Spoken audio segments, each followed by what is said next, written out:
हमारे YouTube channel में आप सभी का स्वागत है। जो भी हमको वीडियो में देख रहे हैं उन सभी को हमारी तरफ से राम राम।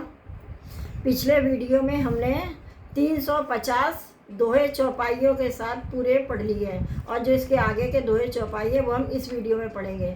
तो आप हमसे जुड़े रहिए, हमारा वीडियो देखते रहिए और सीता जी की विदाई का आनंद उठाइए हमारे साथ में। आप भी देही असीस जोहारी सौ गावे गुनगन नाथ, तब गुरुभूषण सहित ग्रह गवन कीन नरनाथ। अर्थात सब जोहार बंदन करके आशीष देते हैं और गुण समूह की कथा गाते हैं। तब गुरु और ब्राह्मणों सहित राजा दशरथ जी ने महल में गमन किया। जो वशिष्ठ अनुशासन देनी, लोक वेद विधि सादर कीनी, भूसर वीर देखी सब रानी, सादर उठी भाग्य बढ़ जानी। इसका मतलब है वशिष्ठ जी ने आज्ञा दी जो उसे लोक और वेद की विधि के अनुसार राजा ने आदर पूर्वक किया। ब्राह्मणों की भीड़ देखकर अपना बड़ा भाग जानकर सब रानियां आदर के साथ उठी। पाए पखारे सकल अनवाए, पूज भली विधि भूप जवाए, आदर दान प्रेम परिपोषे, देत आशीष चले मंतों से। अर्थात चरण धोकर उन्होंने सबको स्नान कराया और राजा ने भली भांति पूजन करके उन्हें भोजन कराया। आदर दान और प्रेम से पुष्ट हुए वे संतुष्ट मन से आशीर्वाद देते हुए चले। बहुविध कीन गादि सुत पूजा, नाथ मोहि सम धन्य न दूजा, कीन प्रशंसा भूपति भूरी, रानी सहित लीन पग दूर दी। अर्थात राजा ने गादी पुत्र विश्वामित्र जी की बहुत तरह से पूजा कर कहा, हे नाथ मेरे समान धन्य दूसरा कोई नहीं है। राजा ने उनकी बहुत प्रशंसा की और रानियों सहित उनकी चरण धूल को ग्रहण किया। भीतर भवन दीनी बरबासु, मन जोगवत रह नृप रनिवासु, पूजे गुरपत कमल बहोरी, कीन विनय और प्रीत न थोरी। अर्थात उन्हें महल के भीतर ठहरने को उत्तम स्थान दिया जिनमें राजा और सब रनिवास उनका मन जोता रहे। अर्थात उसमें राजा और महल की सारी रानियां स्वयं की इच्छा के अनुसार उनके आराम की ओर दृष्टि रख सके। फिर राजा ने गुरु वशिष्ठ जी के चरण कमलों की पूजा की और विनती की। उन्हें हृदय में कम प्रीत नहीं थी, अर्थात बहुत ज़्यादा प्रीत थी। भद्र समेत कुमार सब रानी सहित महीश, पुनि पुनि बंधत गुरु चरण, देत आशीष मुनीश। अर्थात भगों सहित सब राजकुमार और सब रानियों सहित राजा बार बार गुरु जी के चरणों की वंदना करते हैं और मुनीश्वर आशीर्वाद देते हैं।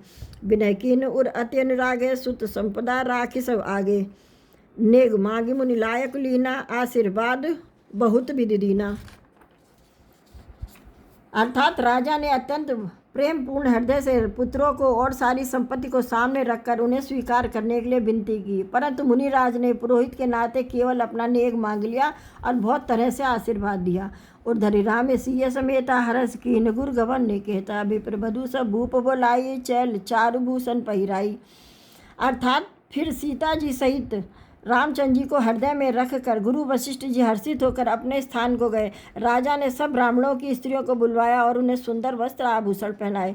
बहुत बुलाई सुहासिन लेनी, रुचि विचारी पहरावन दीनी, नेगी नेग जोग सब लेही, रुचि अनुरूप भूप मन देही।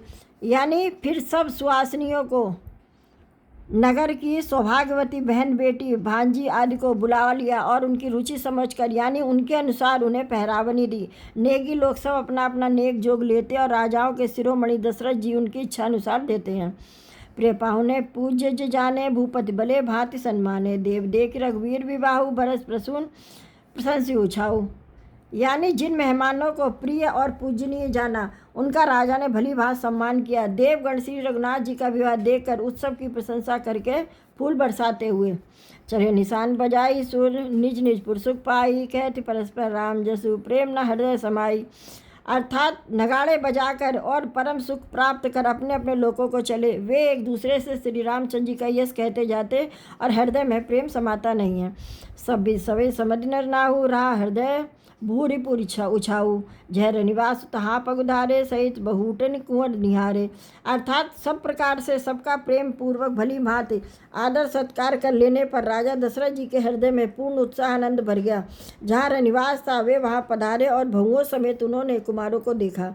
लिए गोद कर मोद समेता, को कह सकै भयो सुख जेता, बद सप्रेम गोद बैठारी, बार बार ये हरस दुलारी।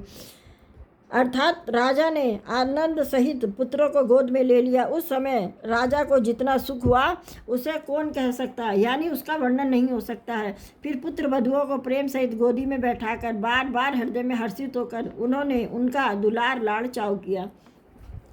देख समाज मुदित रनवासु, सबके उर आनंद कियो बासु, कहो भूप जिम भयउ विवाहु, सुन सुन हरस होत सब काऊ।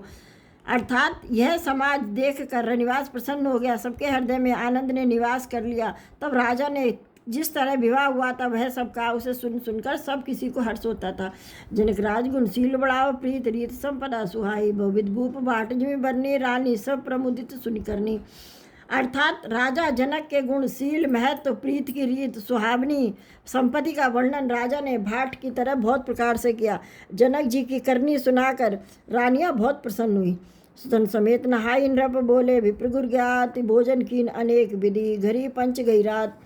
अर्थात पुत्रों सहित स्नान करके राजा ने ब्राह्मण, गुरु और कुटुंबियों को बुलाकर अनेक प्रकार के भोजन किए। यह सब करते करते 5 घड़ी रात बीत गई।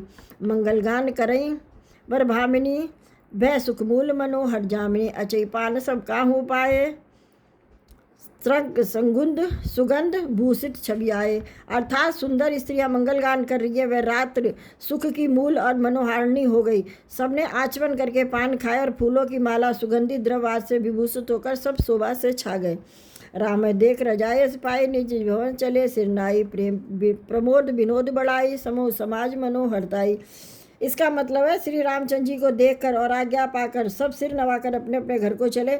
वहाँ के प्रेम, आनंद, विनोद, महत्व, समय, समाज और मनोहरता को कही न सकई सद सारद शेषु, वेद विरंच महेश गणेशु, सो मैं कहो कवन विधि भरनी, भूमि नाग सिर धरई की धरनी।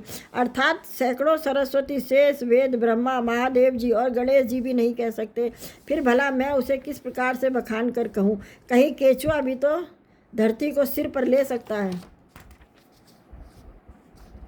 डर सब भात सवई सन्मानी, कई मृद वचन बोलाई, रानी बधु लड़किनी पर घर आई, राख्यो नयन पलक के नाई।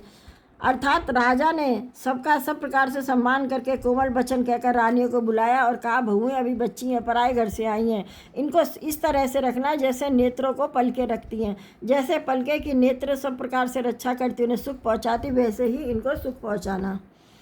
लड़का श्रीमद उनिद बस शयन करावो जाई, अस कहीं गे विश्राम ग्रह, रामचरण चितलाई। अर्थात लड़के थके हुए नींद के बस हो रहे, इन्हें ले जाकर शयन करा। ऐसा कहकर राजा श्री रामचंद्र जी के चरणों में मन लगाकर विश्राम भवन चले गए। भूप वचन सुनि सहज सुहाए, जरत कनक मणि पलंग ढसाए, सुबक सुरभ पय फेन समाना, कोमल कलित सुपेति नाना। इसका मतलब है राजा के स्वभाव से ही सुंदर वचन सुनकर रानियों ने मड़ियों से जड़े स्वर्ण के पलंग बिछवाए, गद्दों पर गौ के दूध के फेन के समान सुंदर एवं कोमल अनेकों सफ़ेद चादरें बिछाई। उपवरहन पर भरन न जाई, संग सुगंध मणि मंदिर माही, रतन दीप सुट चारु चंदोवा, कहत न बनई जाई जान जही जोवा। अर्थात सुंदर तकियों का वर्णन नहीं किया जा सकता। मणियों के मंदिर में मूलों की फूलों की मालाएं और सुगंध द्रव्य सजे हुए हैं। तुरंत सुंदर रत्नों के दीपकों और सुंदर चंदोवे की शोभा कहते नहीं बनती, जिसने उन्हें देखा हो वही जान सकता है। सेज रुचि रच राम उठाए, प्रेम समेत पलंग पौड़ाए, आज्ञा पुन पुन भाईन दीनी, निज निसेज शयन तिनकीनी।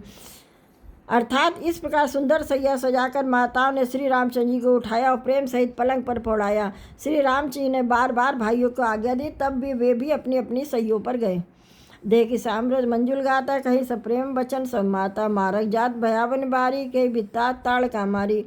अर्थात श्री रामचंद्र जी के सामने सुंदर कोमल अंगों को देखकर सब माताएं प्रेम सहित वचन कह रही हैं कि हे तात, मार्ग में जाते हुए तुमने बड़ी भयावनी ताड़का राक्षसी को मारा। इस वीडियो में हमने 5 दोहे पढ़े हैं, यानी रामचरितमानस के 356 दोहे, 355 दोहे चौपाइयों के साथ पूरे हो गए हैं। और जो इसके आगे के दोहे हैं वो हम अगले वीडियो में पढ़ेंगे। तब तक के लिए आप हमारा वीडियो देखते रहिए, दोहे चौपाइयों को समझिए, क्योंकि हम साथ ही साथ हिंदी में भी समझाते जा रहे हैं। और फिर हमारे चैनल को सब्सक्राइब कीजिए। तो चलिए हम मिलेंगे अगले वीडियो में, तब तक के लिए आप सभी को हमारी तरफ से जय श्री राम।